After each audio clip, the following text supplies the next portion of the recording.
ఒక తల్లి వైజాగ్ నుంచి ఫోన్ చేసింది. ఎక్కడి నుంచి?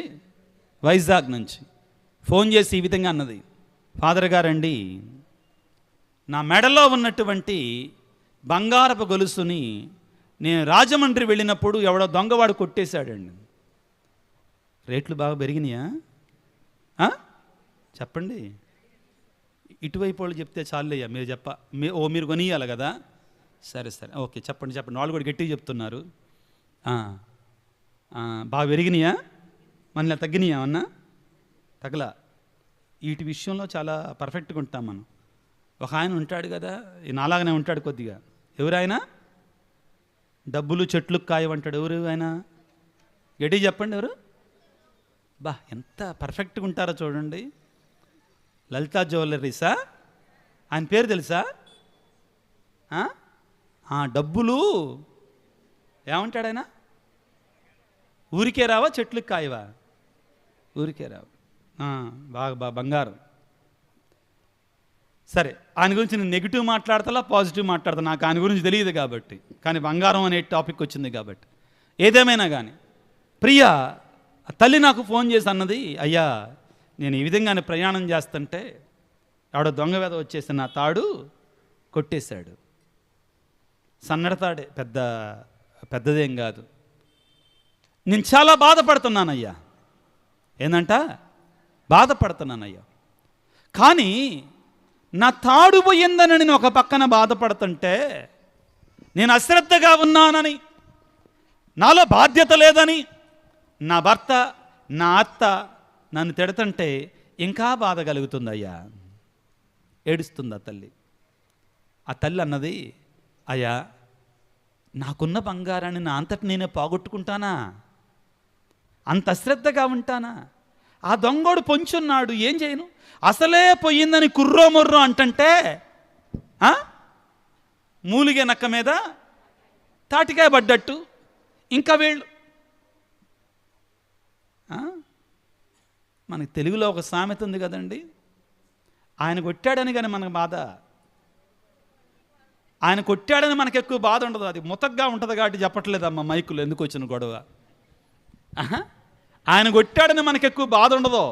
ఎందుకు బాధ ఎక్కువైంది? తోటికోడలో తొంగి చూసింది. ఏమైందంటే తోటికోడలో తొంగి చూసేసరికి బాధ ఎక్కువైంది.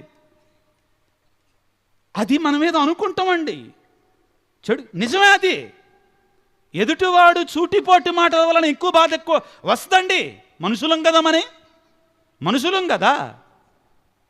ఆ తల్లి అన్నదండి, అయ్యా అసలు అది పోయిందని నేను అసలే బాధలో ఉంటే మా భర్త మా అత్త నన్ను అర్థం చేసుకోకుండా ఇంకా పొడుస్తూ ఉన్నారయ్యా. లోకులు పలు కాకులు, లోకులు పలు కాకులు.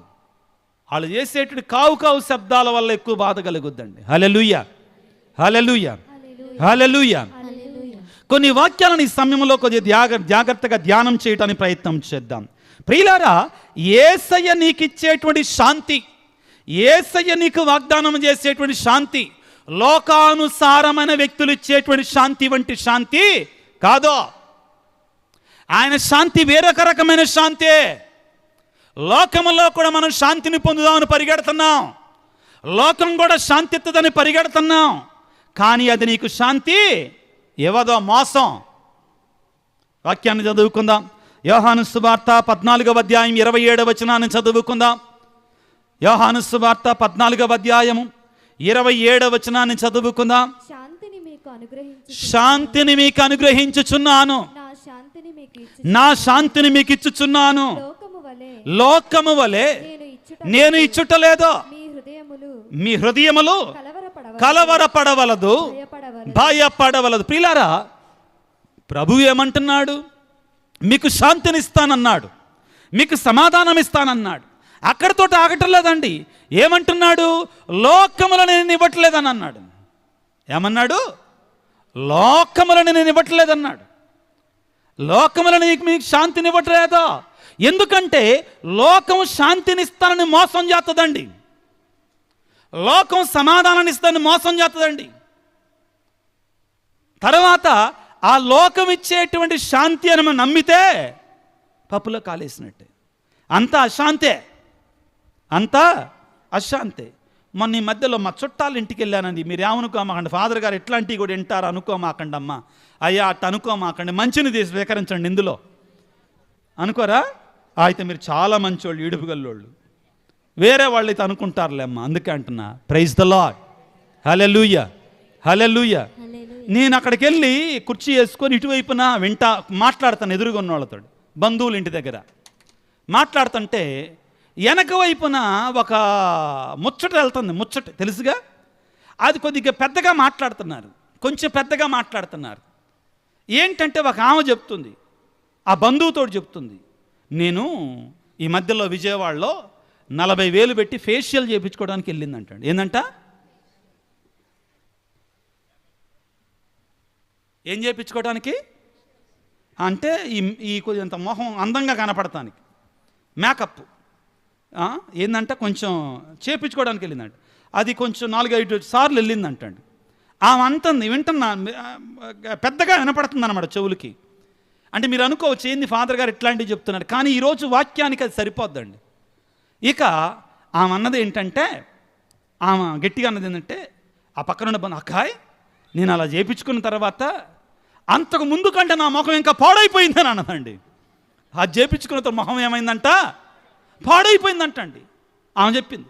అందుకని నేను వాళ్ళ ఏదో వెబ్సైట్ ఏదో ఉంటేనంట అండి, అక్కడ కమెంట్స్ పెట్టేసిందంటండి, దీన్ని నమ్మమాకండి, ఇదంతా మోసమే. ఆ వెబ్సైట్లోకి వెళ్ళి చదువుకున్న ఆవిడే, అందులోకి వెళ్ళి ఇదంతా మోసమే, డబ్బును గుంజుతారు వీళ్ళు, ఇది మోసమే అని అందులో ఆమె మెసేజ్ పెడితే వాళ్ళు మళ్ళీ ఫోన్ చేసి ఆమెకి, అమ్మ ఇంకొకసారి ఎక్స్ట్రా చేస్తామమ్మా ఫ్రీగా, ఆ కమెంట్ తీసేసేయమ్మా అని చెప్పారంటండి. అక్కడ రాసింది కదేమా, అది తీసేసే, అందరూ చూస్తారు, మా గురించి చెడ్డ పేరు వస్తుంది, కాబట్టి దాన్ని తీసేసేయమ్మా అని అంటే ఏమో గట్టి కూర్చుందంట, నేను అసలు తీసేను అన్నదంటండి. మీరు మోసం చేస్తున్నారు, మీరు బాగు చేస్తానని చెప్పి ఏం చేస్తున్నారు, పాడు చేస్తున్నారు. మీరు బాగు చేస్తానని చెప్పి ఏం చేస్తున్నారు, పాడు చేస్తున్నారు. కాబట్టి నేను ఆ కమెంట్ తీసాను అనగానే వాళ్ళు అన్నారట, నువ్వు కమెంట్ తీసేపోతే మీకు మీద పోలీస్ కేసు పెడతామన్నారంట. మీ మీద పోలీస్ కేసు పెడతామని అంటే ఒక చిర్రెత్తుకొచ్చి అన్నదట, నువ్వు నా మీద కేసు పెట్టడం కాదు, నేనే నీ మీద కేసు పెడతానన్నదట, ఎందుకంటే నువ్వు అన్యాయం చేసినందుకు. ఇదంతా నాకు ఎందుకు గుర్తొచ్చిందంటే, ఈ వాక్యాన్ని చదువుతుంటే ప్రభు అంటాడు, పిల్లారా, లోకములను నేను ఇవ్వడం లేదు, లోకములు నేను ఇవ్వడం లేదు. లోకాన్ని నమ్మమాకో, లోకం తీయటి మాటలు చెప్పుద్ది, అర్థమైందా? తేనె పూసిన కత్తులు, తడిగుడ్డలతో గొంతులు కోస్తారు. జాగ్రత్తగా ఉందాం ప్రియులారా. దేవుడే నిజమైనటువంటి శాంతిని, సమాధానాన్ని ఇచ్చేటువంటి వాడై ఉన్నాడు. కాబట్టే ప్రభు అంటున్నాడు, ఆ యేసు తిరుహృదయం అంటుంది నీతోటి నాతోటి ప్రియులారా, ఏమంటుంది అంటే ప్రియులారా, లోకములను నేను ఇవ్వను శాంతిని, నేను ఇచ్చే శాంతి నిజమైన శాంతి, నేను ఇచ్చేటువంటి శాంతి శాశ్వతమైనటువంటి శాంతి, నేను ఇచ్చేటువంటి శాంతి అంతములేని అనంతమైనటువంటి శాంతి. హల్లెలూయా, ప్రైజ్ ద లార్డ్, హల్లెలూయా, హల్లెలూయా. ప్రియులారా, బైబిల్ గ్రంథములో దేవుడు మొట్టమొదటిగా తన పేరు చెప్పాడు. ఏమని చెప్పాడండి చెప్పండి చూద్దాం. బైబిల్ గ్రంథంలో దేవుడు మొట్టమొదటిగా తన పేరు చెప్పాడు. ఎవరితో చెప్పారండి చెప్పాలి, తెలియగలిగినటువంటి వాళ్ళుగా మీరు. మోషేతోటి. ఎవరితో చెప్పాడండి? మోషేతోటి. ఏమని చెప్పాడు, నీ పేరు ఏంటనంటే దేవుడు ఏమని చెప్పాడండి, నేను ఏమని చెప్పాడు, ఉన్నవాడను అన్నాడు. ఏమన్నాడండి? ఉన్నవాడను అన్నాడు. నిర్గమకాండము 3వ అధ్యాయము, నిర్గమకాండం 3వ అధ్యాయం 14వ వచనములో ఈ విధంగా పలుకుతా, దేవుడు మోషేతో నేను ఉన్నవాడను అనెను, మరియు ఉన్నవాడు నన్ను మీ కడకు పంపెను అని ఇశ్రాయేలుతో చెప్పమన్నాడు. దేవుడి పేరు ఏంటంటండి, చెప్పండి గట్టిగా, ఉన్నవాడు. ఐఆమ్ హూ యామ్ అని ఉంటుందండి ఇంగ్లీష్లో. ఐఆమ్ హూ యామ్ అని ఉంటుందండి. నేను ఉన్నవాడని అని పలుకు. ఉన్నవాడు అంటే ఎవరిని అర్థం చేసుకోగలరా? దాని అర్థం ఏంటంటే, ఆయన ఆదియు అంతము లేనటువంటి వాడు. He is, that's all. ఆయన ఆదియు అంతము లేనటువంటి వాడు, నిన్న నేడు రేపు ఏకరీతిగా ఉన్నటువంటి వాడు ఆయన. అయితే మోషేకే దేవుడు తన పేరును మరొకసారి ఎరుకపరుచుకుంటాడు. ఏమిటంటే ఆయన పేరు, దేవుని పేరు. ఒకసారి చదువుకుందాం. అమ్మ వాక్యాన్ని తీసుకో. 34వ అధ్యాయం నిర్గమకాండం, త్వరగా తీసుకో తల్లి. నిర్గమకాండం 34వ అధ్యాయము 5వ వచనం నుంచి చదువుకుందాం దయచేసి. ప్రభువు మేఘము నుండి దిగి వచ్చి మోషే ఎదుట నిలవబడి తన నామమును, తన పేరును వెల్లడిస్తున్నాడు. వినండి, దేవుడి పేరంటండి. ఏం పేరంటండి దేవుడి పేరు? వినండి ప్రియులకు దేవుని బిడ్డలారా. ప్రభువు మోషే ముందు సాగిపోవచ్చు ఇట్లు ప్రకటించను, ప్రభువు ప్రభువు అతడు కరుణామయుడు, దయాపరుడైనటువంటి దేవుడు. హల్లెలూయా, హల్లెలూయా. నీ దేవుడు ఎటువంటి వాడండి? కరుణామయుడు, దయగలిగినటువంటి వాడు, ఆయన ప్రేమ కలిగినటువంటి వాడు. ఆ తర్వాత వాక్యాన్ని చదువు తల్లి. సులభంగా కోపపడడు, నిత్యము ప్రేమ చూపువాడు. అతడు వేల కొలది ప్రజలను నిత్యము ఏం చూపిస్తాడంటండి? ప్రేమను చూపిస్తాడు. నీ దేవుడు నీకు శాంతినిచ్చేవాడు, కరుణామయుడు, దయగలిగినటువంటి వాడు, నీ మీద నిత్యము ప్రేమను చూపించేవాడు. నేను ప్రేమతో నింపేటువంటి వాడై ఉన్నాడు. ప్రియులకు దేవుని బిడ్డలారా, ఆ ప్రేమామని దగ్గరికి వెళ్ళాలి మనందరము కూడా. ఆ కరుణామని దగ్గరికి వెళ్ళాలి మనందరము కూడా. ప్రియులారా, ఏమంటాడండి మోషేతోటి? ఇదిగో నా ప్రజలు బాధలు నేను చూచాను. చూడకుండా ఉండే దేవుడు కదా ఆయన, నీ బాధలు చూసే దేవుడు. నిర్గమకాండం 3వ అధ్యాయం 7వ వచనం నుంచి చదువుకుందాం.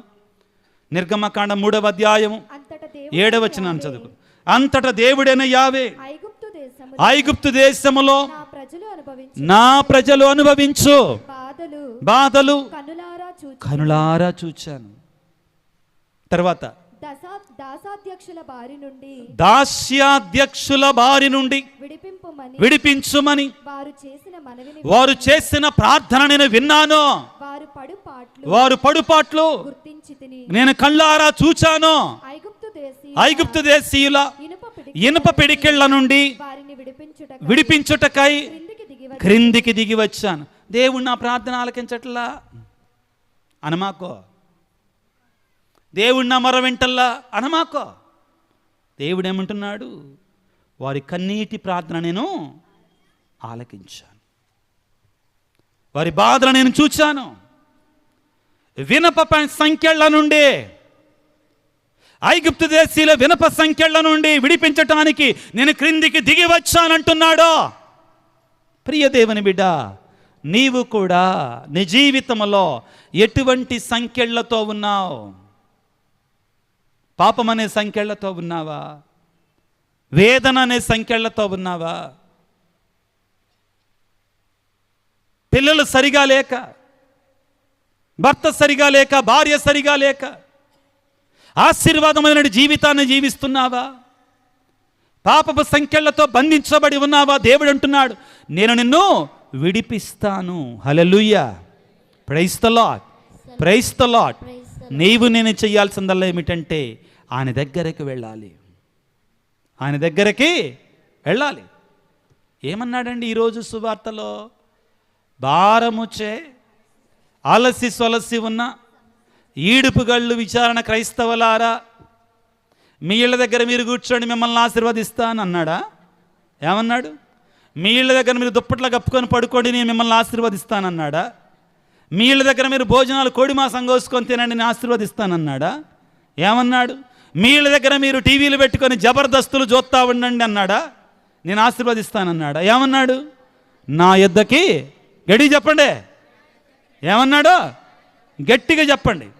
నా యొద్దకు వస్తేనే.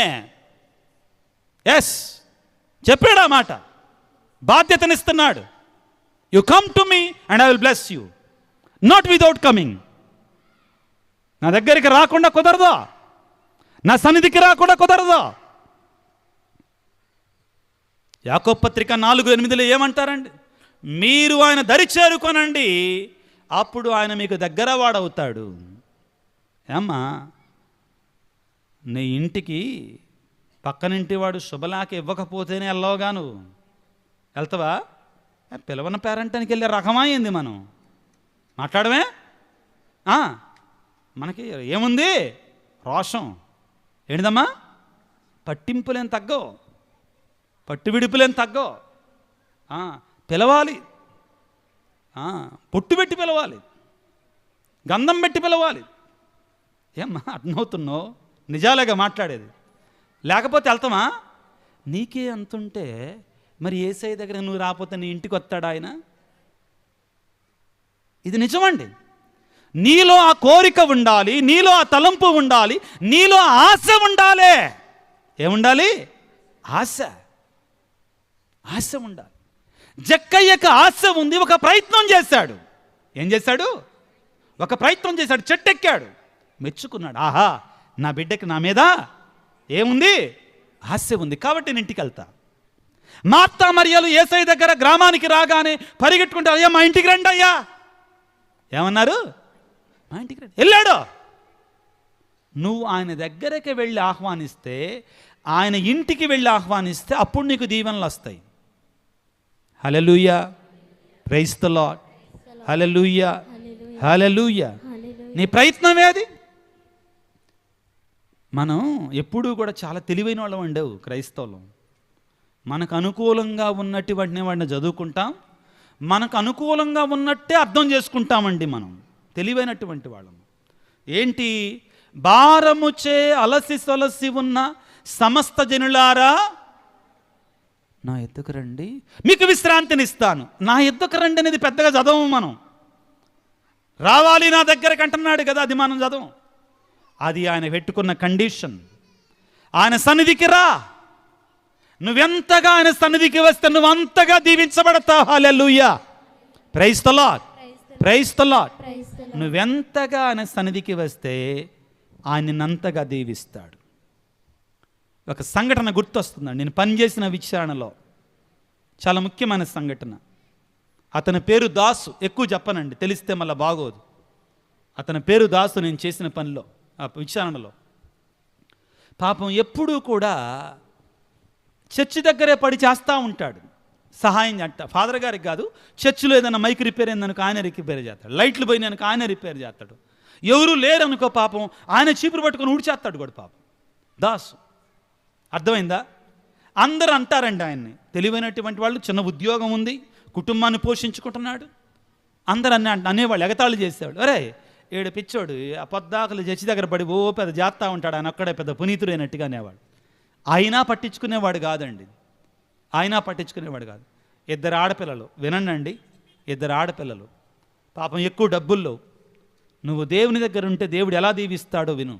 ఎక్కువ డబ్బుల్లో. ఆశ్చర్యం ఏంటంటే ఆ పాప 10th క్లాస్ అయిన తర్వాత నుంచి అసలు ఆ అమ్మాయికి అన్ని గవర్నమెంట్ ఫ్రీ సీట్లే, అన్ని గవర్నమెంట్ ఫ్రీ సీట్లేనండి. పైసా డబ్బులు లేకుండా ఆ అమ్మాయి ఇప్పుడు ఇంజనీరింగ్ అయిపోయింది, ఆ తర్వాత చదువు కూడా కంప్లీట్ చేస్తుందండి ఇప్పుడు. నమ్మండి ప్రియులారా ఇది. హల్లెలూయా, ప్రైజ్ ది లార్డ్, హల్లెలూయా, హల్లెలూయా. నువ్వు దేవుని దగ్గరకు వచ్చి దేవుని సన్నిధిలో ఉండి ఆయనకి ప్రార్థన చేసుకొని ఆయనకి సేవ చేసుకుంటే దేవుడు నిన్ను విడిచిపెట్టాడు బిడ్డ. నమ్ము దీన్ని, నమ్ము. విడిచిపెట్టాడు ఆయన. మనుషులు నమ్మదగిన వాళ్ళు కాదు, దేవుడు నమ్మదగినవాడు. నువ్వు ఆయన సన్నిధిలో, ఆయన సన్నిధికి వచ్చి నువ్విచ్చిన సమయానికి కూడా 7 అధికంగా దీవిచ్చే దేవుడు అంటే. ఆదివారం గుడికి వెళ్తే నాకేమవుతుంది? అమ్మో ఆదివారం ట్యూషన్కి వెళ్ళాలి, అప్పుడు కూడా చదువుకోవాలి. ఇంగ్లీష్లో ఒక మాట ఉంటుందండి, స్పిరిచువల్ పదంగా, స్పిరిచువల్గా టీచింగ్ చేసేటప్పుడు ఒకటి అంటారు, బయింగ్ టైం ఫ్రమ్ గాడ్. విన్నారు ఈ పదాన్ని? ఇంగ్లీష్ వచ్చిన వాళ్ళు, బయింగ్ టైం ఫ్రమ్ గాడ్. దేవుని నుండి సమయాన్ని కొనుక్కోవటం. ఎలా కొనుక్కుంటాం?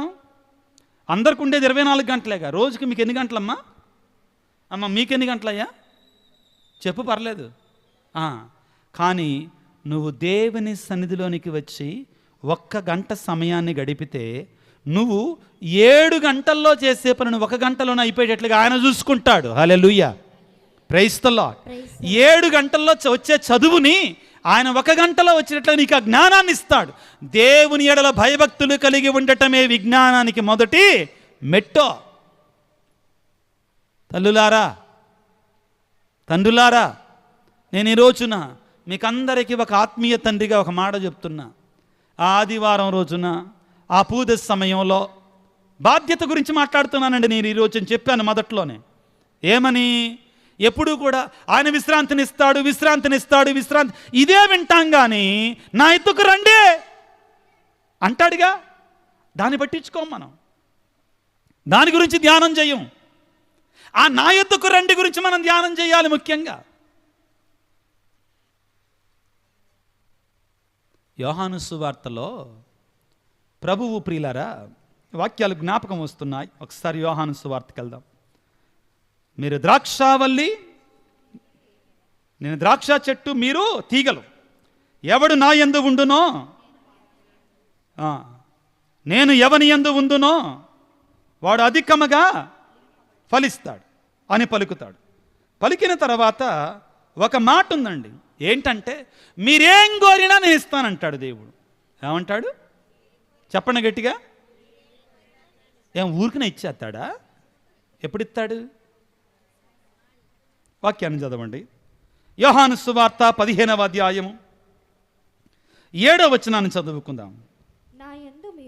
నా యందు మీరును మీ యందు నా మాటను నిలిచి ఉంటే అప్పుడు మీరేమడిగితే అది మీకు ఇస్తాను. ఎప్పుడంటండి? మీరు నా యందు ఉండాలి. ఆయన యందు ఉండటం మామూలు విషయం కాదండి. ఆయన యందు ఉండటం సులభం కాదండి. ఆయన యందు ఉండటం అంత ఈజీ కాదండి. ఆయనలో ఉండాలి. నువ్వు ఆయన దగ్గరికి రావాలి, ఆయనతో జీవించాలి, ఆయనతో కలిసి బ్రతకాలి. హల్లెలూయా, ప్రైజ్ ది లార్డ్.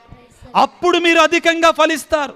అప్పుడు మీరు ఏమి కోరినా ఇస్తానంటున్నాడు దేవుడు. ప్రియులకు దేవుని ప్రియులారా, ముగింపుగా ఆ 2వ వచనాన్ని కొన్ని నిమిషాల పాటు ధ్యానం చేసుకొని ముగించుకోవటానికి ప్రయత్నం చేద్దాం. మత్తయి శుభవార్త 11వ అధ్యాయం త్వరగా ఆ 2వ వచనాన్ని చదువుకుందాం ఒకసారి. ప్రియులారా, మత్తయి శుభవార్త 11వ అధ్యాయము 28వ వచనాన్ని చదువమ్మ. ముందుగా భారముచ్చే సమస్త జనులారా నా యుద్ధకు రండి, మీకు విశ్రాంతి. మొదటి మాట అండి, తర్వాత చదువమ్మ. నా కాడిని మీరు ఎత్తుకోవాలి. ఏంటండి దీని అర్థం? కాడిని ఎత్తుకోవటం అంటే ఏంటి కాడిని ఎత్తుకోవటం అంటే? మీరు కూడా నాలాగా మారాలి. ఏం చెయ్యాలి? మీరు కూడా నాలాగా మారాలి. ఆయన బాధ్యతలు మనం కూడా ఏ విధముగానైతే ఆయన పరలోక తండ్రికి లోబడి జీవించాడో అదే విధముగా మనము కూడా యేసయ్యకు లోబడి జీవించాలి. కాడి మనందరూ తెలుసు కదా. ఒకవైపున ఒక ఎద్దు ఉంటుంది, ఇంకో వైపున ఇంకొక ఎద్దు ఉంటుంది. 2 కలిసి నడవాలి. యేసయ్య తోడుగా ఉంటాడు, నీకు తోడుగా ఉంటాడు. కానీ ఆ బరువును మొయ్యాలి. బరువును మోయటానికి సిద్ధపడాలి, బాధ్యత మోయటానికి సిద్ధపడాలి. ఇప్పుడే మనం చదువుకున్నాం కదా. ఏమనండి? నేనేమో అధికంగా దీవిస్తా. ఎవడు నా యందు ఉండునో, నేను ఎవని యందు ఉండునో వాడు ఏమి కోరినా అది ఇస్తాను. ప్రభువులో ఉండాలి. ప్రభువులో ఉండటం అంటే నీతిగా ఉండటం, న్యాయంగా ఉండటం, ధర్మంగా ఉండటం, చెడు మాట్లాడకూడదు, చెడు తలంపులు తలంచకూడదు, పాపం చేయకూడదు, అధర్మం చేయకూడదు, అక్రమం చేయకూడదు, చెడు కార్యాలు చేయకూడదు, శరీర కార్యాలు చేయకూడదు.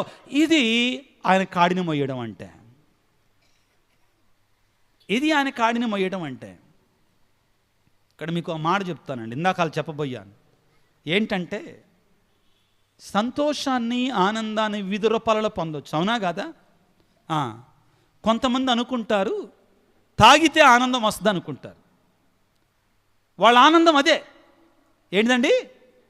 ఎందుకయ్యా తాగుతున్నావు, ఎందుకయ్యా తాగుతావు అని అంటే, రోజంతా పనిచేసే ఒళ్ళు ఏమైందంట, నాలుక ఏమైందంట, పీకింది. నాలుక ఏమైందంట, అటు పోగానే, షాప్కి వెళ్ళి పోగానే ఏమైందంట నాలుక, అటు ఎందుకు పోయావు మరి, పోకుండా ఉంటే అయిపోయిందిగా. కానీ సత్యం ఏంటంటే, సత్యం సైన్స్ పరంగా చెప్తే దానివలన మళ్ళా తెల్లారి కూడా ఇంకా బడలిక ఉంటుందే కానని దానివల్ల ఉపయోగం ఈ సైన్స్ చెప్పేదండి. సైన్స్ చెప్పేదండి. దానివల్ల ఉపయోగం లేదు. పొద్దున లేచి అంటదేమో, అయ్యా ఎందుకయ్యా రాత్రి అంతా కూడా గొడవ చేశావు అంటాడు. నీ మీద ఒట్టమ్మా, ఇవాళ సాయంత్రం నుంచి ఇంక అసలు ఆమెకు తెలుసు, అయ్యా నా మీద ఒట్టు, నువ్వు నిలబడబట్టదు. ప్రియులారా, జాగ్రత్తగా ఉండండి. మొన్న ఈ మధ్యలో పాస్టర్ సెంటర్లో పెయింటింగ్ వేయడానికి వచ్చాడు ఒక వ్యక్తి. తేడాగా కనపడ్డాడు. కుర్రాళ్ళు, యవ్వన ప్రాయంలో ఉన్నటువంటి వాళ్ళ గుర్తుపెట్టుకోండి, మీకు అందరికీ ఒక హెచ్చరిక, దేవుని యొక్క హెచ్చరిక. లోకానుసారమైనటువంటి ఆనందాల వెంట పరిగెడితే జీవితం నాశనం అయిపోద్ది. ఒక్కసారి నువ్వు వాటికి అలవాటు పడితే, ఒక్కసారి నువ్వు వాటిని మరిగితే, ఈ రోజుల్లో అన్ని చోట్ల అది అందుబాటులోకి వస్తుందండి. ఆ కుర్రవాడు వణికిపోతున్నాడు. ఏమవుతున్నాడు? వణికిపోతున్నాడు, చెమట్ల గక్కేస్తున్నాడు. అది నవంబర్ డిసెంబర్ నెలలోనండి. చెమట్ల గక్కేస్తున్నాడు. ఏందయ్యా ఏమైంది? ఫాదర్ గారు మీకు ఎందుకులేండి, మీకు చెప్పకూడదులేండి. ఏమన్నాడు పాపం ఆయన, ఆ హెడ్ ఆయన, పెద్ద ఆయన, మీకు చెప్పకూడదులేండి. ఏందయ్యా ఏమైందయ్యా అంటే, వాటికి అలవాటు అయిపోయాడండి. ఏటికంట? తాగుడు కాదమ్మా, ఇంకా భయంకరమైనవి వచ్చినాయి, ఇంకా దారుణమైనవి వచ్చినాయి. అందులో సంతోషం కోసం వెళుతున్నారు, కానీ జీవితాలు సర్వనాశనం చేసుకుంటున్నాడు. డ్రగ్స్ ఏంటి అండి? వణికిపోతున్నాడు, చెమట్లా గక్కేస్తున్నాడు. వద్దా వాడి జోలికెళ్ళ మాకో, జీవితాలు నాశనం చేసుకోమాకండి బిడ్డలారా. ప్రభు పేరట చెప్తున్నా,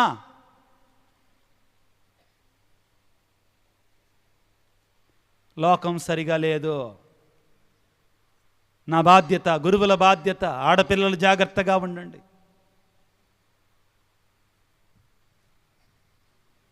ఆడపిల్లలు జాగ్రత్తగా ఉండండి. ఏం కాదులే, ఇందాకాలు చెప్పాను. గుజరాత్లో TCS పేపర్లు చదివి సావండి. కొద్ది జ్ఞానాన్ని పెంచుకోండి. ఏం జరుగుతుంది లోకంలో, ఎంత భయంకరమైన కార్యాలు జరుగుతుంది. వల వేయడం, పాడు చేయటం, నడి రోడ్డు మీద విడిచిపెట్టడం. మొదట బాగానే ఉంటుంది, తేరుకునే లోబులోనే జీవితం ఏమైపోద్ది? బుగ్గిపోలైపోతుంది. ప్రియమైన యువతి యువకులారా, నిజమైన శాంతి, నిజమైన సమాధానం నీ ప్రాణ స్నేహితుడైనటువంటి యేసయ్య మాత్రమే ఇవ్వగలడు. కానీ ఆయన శాంతి, నిజమైన సమాధానం పొందుకోవాలి అంటే గుర్తుంచుకో ప్రియ దేవుని బిడ్డ, ఆయన కాడిని కొద్దిగా మయ్యాలి. ఏమిటి ఆ కాడిని? క్రమశిక్షణ. ఏంటిదండి? క్రమశిక్షణ. దేవుడి దగ్గరికి రావటం, కొద్ది బైబిల్ చదువుకోవటం, ప్రార్థన చేసుకోవటం. 10 మంది అంటారేమో, ఎగతాళి చేస్తారేమో, నా నవ్విన నాపసేనే పండుద్ది తర్వాత. డోంట్ వరీ, దేవుడు నిన్నే దీవిస్తాడు. నా కాడిని మీరు ఎత్తుకోనండి అంటున్నాడు. ఏమిటి? నీలో ఆ ఆత్మీయ క్రమశిక్షణ ఉండాలి. ఆ తర్వాత ఇదిగో నేను సాధుశీలుడను, వినమ్ర హృదయుడను. గర్వాన్ని రాని మాకు బిడ్డ. దేవుడి దీవెన నీకు రావాలంటే, దేవుని శాంతి నీకు కావాలంటే, దేవునికి సమాధానం నీకు కావాలంటే ఆయన అంటున్నాడు, సాధుశీలుడిగా, వినమ్ర హృదయుడిగా నువ్వు ఉండాలి. నా నుండి నువ్వు అలవాటు చేసుకోవాలంటున్నాడు. ప్రియులారా, అప్పుడు మీకు విశ్రాంతినిస్తాను. ఇవి చేయకుండా మనకి శాంతి రాదంటండి. ఇవి చేయకుండా మనకి సమాధానం రాదట. ఈరోజు మనం ప్రార్థన చేసుకుందాం ప్రియులకు దేవుని బిడ్డలారా. నీ భారం ఏదైనా కానీ, నీ కష్టం ఏదైనా కానీ, నీ వేదన ఏదైనా కానీ, నీ కుటుంబంలో ఉన్న కన్నీరు ఏదైనా కానీ, యేసయ్య అంటున్నాడు, బిడ్డా నా యొద్దకి రా, నేను నీకు విశ్రాంతినిస్తాను, సమాధానాన్ని ఇస్తాను, నేను దీవిస్తానంటున్నాడు. నమ్ము బిడ్డ, నమ్ము. నీ భారాన్ని ఆయన మీద మోపో, నీ కన్నీటిని ఆయన ముందు కార్చో. పరాయి వాళ్ళ ముందు నీ కన్నీరు వృధా చేయమాకు, వేస్ట్ చేయమాకో. దానివల్ల ఉపయోగం లేదో. ఆయన దగ్గరికి రా, ఆయన నీ కన్నీరు తుడుస్తాడు, నీ భారాన్ని తీసివేస్తాడు, నీకు నిజమైన శాంతిని, సమాధానాన్ని ఇస్తాడు. ఆ ప్రభు సన్నిధికి వద్దాం. మన కుటుంబాలలో, మన వ్యక్తిగత జీవితాలలో, మన బ్రతుకులలో ఉన్నటువంటి బాధలని, కష్టాలని ఒక్కసారి యేసయ్య ముందు ఉంచుదాం. అందరూ చేతులు జోడించుదాం. చేతులు జోడించి తలలు వంచి ప్రార్థన చేసుకుందాం. ప్రతి ఒక్కరూ కూడా భక్తితో, విశ్వాసంతో మన కుటుంబాలలో ఉన్న సమస్యలు, మన జీవితాలలో ఉన్న సమస్యలు, అది ఏమైనా కావచ్చు గాక, మన పిల్లల గురించి కావచ్చు, భర్త గురించి, భార్య గురించి, ఆర్థిక ఇబ్బందులు, ఆయనే మనకిచ్చేటువంటి వాడు. మన కష్టాలు, మన నష్టాలు, మన వేదనలు, మన కన్నీరు, ఉద్యోగం లేక, గర్భఫలము లేక, ఆర్థిక ఇబ్బందులతో, పరాయి వాళ్ళ వేధింపులతో ఉన్నావా? శాంతి లేకుండా ఉన్నావా? ప్రభు అంటున్నాడు, నా కాడిని మీరు ఎత్తుకొనండి, సాధుశిరుడననియు వినమ్ర హృదయుడననియు నా నుండి మీరు నేర్చుకొనండి, అప్పుడు నేను మీకు విశ్రాంతినిస్తాను. యేసయ్యా, మాకు శాంతినివ్వయ్యా, మాకు సమాధానాన్నివ్వు తండ్రి. మా కుటుంబాన్ని దీవించు ప్రభుగా, మా బ్రతుకులను దీవించండి నాయన. నీ నుండి దూరం అయిపోతున్నటువంటి వారు, పాపానికి బానిసలైపోతున్నటువంటి వారు, పాప భారముతో కృంగిపోతున్నటువంటి వారిని లేవనెత్తు ప్రభువా. నీ శాంతితో, సమాధానముతో నింపండి తండ్రి. ఓ యేసు రాజా, ఓ సమాధానకర్త, ఓ ప్రేమ కలిగిన హృదయం కలిగిన ఓ యేసు తిరు హృదయమా, నీ సన్నిధిలో ఉన్న మమ్మందరిని దీవించండి నాయన. మా కుటుంబాలను దీవించండి నాయన. మాకున్న సమస్తాన్ని ఆధీనంలో ఉంచుకోండి తండ్రి. అనారోగ్యముతో బాధపడుతున్న ప్రతి బిడ్డను ప్రభువా, నీ తిరు హృదయం నుండి జాలువారి ప్రేమతో నింపండి, స్వస్థపరచండి, దీవించండి, ఆశీర్వదించండి. నీ పరిశుద్ధ రక్తముతో కడగండి, శుద్ధి చేయండి ప్రభువా. కుటుంబాలలో శాంతిని, సమాధానం దయచేయండి ప్రభువా. ఆత్మీయంగా పాపములో కృంగిపోయినటువంటి వారికి విడుదలను, విమోచన దయచేయండి ప్రభువా. మా విచారణ గురువుని దీవించండి ప్రభువా. రేపటి నుంచి జరగబోయే 3 రోజుల పండుగలో మీరు తోడుగా ఉండండి నా తండ్రి. ప్రతి విషయంలో మీరు ముందుని నడిపించండి నాయన. ఎంతోమంది బిడ్డలు తెలియని వేదనతో ప్రభువా, కష్టాలు కన్నీళ్లతో బ్రతుకుతున్నారయ్యా. వాళ్ళని లేవనెత్తండి ప్రభువా, ఆశీర్వదించండి నాయన, అభిషేకించండి తండ్రి. నీ ఆత్మవరాలతో, నీ పరిశుద్ధాత్మవరాలతో, నీ ఉత్థాన దీవెనలతో మమ్మందరిని దీవించండి ప్రభువా. ఏ బిడ్డ ఏ ఉద్దేశాలతో, ఏ కోరికలతో, ఏ తలంపులతో, ఏ కన్నీటితో వచ్చి ఉన్నారు, వారందరిని దీవించి, ఆశ్రయించి, కాపాడి, నడిపించి లేవనెత్తమని మనాదురైన క్రీస్తు ద్వారా వేడుకొనుచున్నాము తండ్రి. Hallelujah. Praise the Lord. Hallelujah. Praise the lord.